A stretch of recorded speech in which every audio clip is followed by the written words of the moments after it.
منك اول حاجه لايك وسبسكرايب، فعل الفيديو فعل اشتراك. عايز منك لايك وسبسكرايب. النهارده هنتكلم عن الاهلي ونادي الاهلي ونادي المصري. النهارده هنتكلم عليهم، والاهلي كسب 1-0. وانت عايز تسمع القصه كلها، عايز تسمع الماتش كامل، خش اعمل لايك وسبسكرايب، فعل الفيديو فعل اشتراك، اعمل تفاعل الفيديو، اعمل شير، اعمل كل حاجه. بس عايز منك اول حاجه لايك وسبسكرايب فعل الفيديو ويخش معايا. نبدأ نتكلم عن النادي الاهلي ونادي المصري. النادي الاهلي يجي هنا ونادي المصري يجي هنا. نادي الاهلي ونادي المصري 1-0 للنادي الاهلي، مركز الاول وخلاص. اتملك على بطولة الدوري 9 المحترفين في 9 المصري.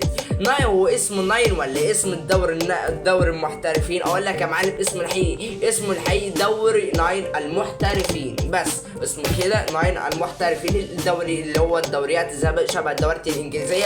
في المركز الاول نادي الدوري المصري، مركز السادس عالميا، المركز السادس عالميا دوري مصر 9 المحلي هو مركز السادس عالميا. نادي الاهلي كسب 1-0 قدام الدائم المصري، مين اللي جاب الهدف؟ أسامة أبو علي. مين اللي جاب الاسيست؟ هو رضا سليم اللي هظهركوا على الشاشه، وأسامة أبو علي اللي هظهركوا على الشاشه. أسامة أبو علي جاب هدف جامد الصراحه بالرأسيه، طبعا هدف جامد. والماتش كان بيتذاع على اون تاون سبورتس، وكمان الماتش كان يعني اتبسطت جدا جدا. وعايز اقول لك حاجه بس عشان ما نخش القصه كلها. في فيلم فلسطين خلاص هيتذاع على عمر اهلي 2، مش هيتذاع على عمر اهلي الثانيه، خلاص هنذيع يوم الجمعه ان شاء الله.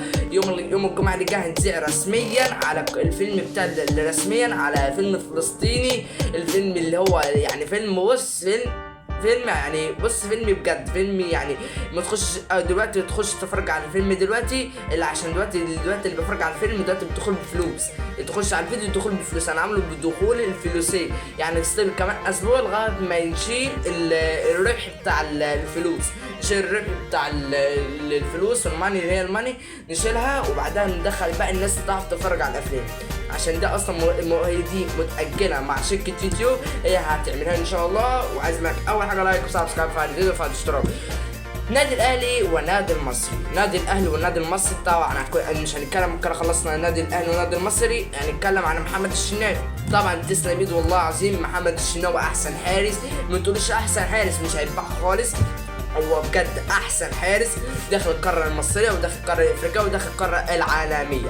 طبعا كلنا عارفين محمد الشناوي الاساسي في الدوري المصري، عارفين هو محمد الشناوي في اساسه منتخب مصر، عارفين محمد الشناوي حارس كبير في العالم، عارفين محمد الشناوي هو كبير الدوري المصري، عارفين محمد الشناوي هو كبير ابطال افريقيا، عارفين محمد الشناوي هو كبير القاره العالم. يعني طبعا كان لعب قدام لعيبه كبار وصد منهم، يعني من ضمنهم ساديو ماني، ضمنهم يعني كريم بنزيما، وضمهم لوكا مودريتش، ومن ضمهم لعيبه كبيره، يعني لعيبه عمرها ما حصلت على التاريخ، لعيبه كبيره، لعيبه بص يعني هو احسن حارس داخل القاره العالميه.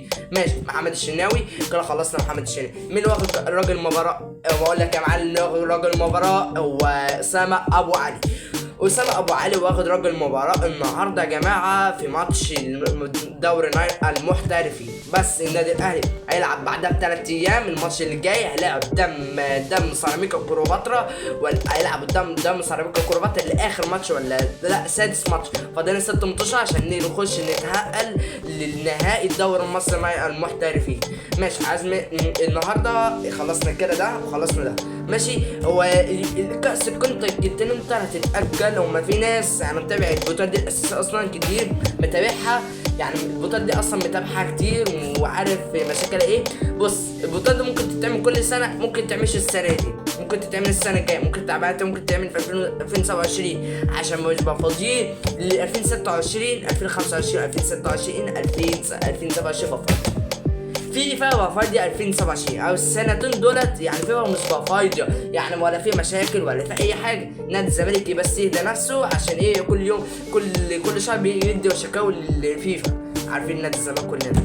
ماشي النهارده نادي بيراميدز ونادي الزمالك اتعادلوا 1-1. نادي بيراميدز ونادي الزمالك. نادي الزمالك وصل لكام؟ وصل المركز الثامن على المركز مش عالميا، المركز الثامن في الدوري النايل، المركز الثاني. النادي الاهلي وصل المركز الاول، ونادي بيراميدز نزل المركز الثاني. فهمتني ازاي؟ نادي بيراميدز نزل المركز الثاني. بس خلصنا كده فيديو، خلصت حكايتنا، خلصت كل الشغل بتاعنا. وعايز منك اول حاجه لايك، وعايز منك تاني حاجه سبسكرايب، فعل الاشتراك، فعل الجرس، وفعل الفيديو. معكم عمر الاهلي في نجم الشرق الاوسط في دوري النايل المحترفين. سلام.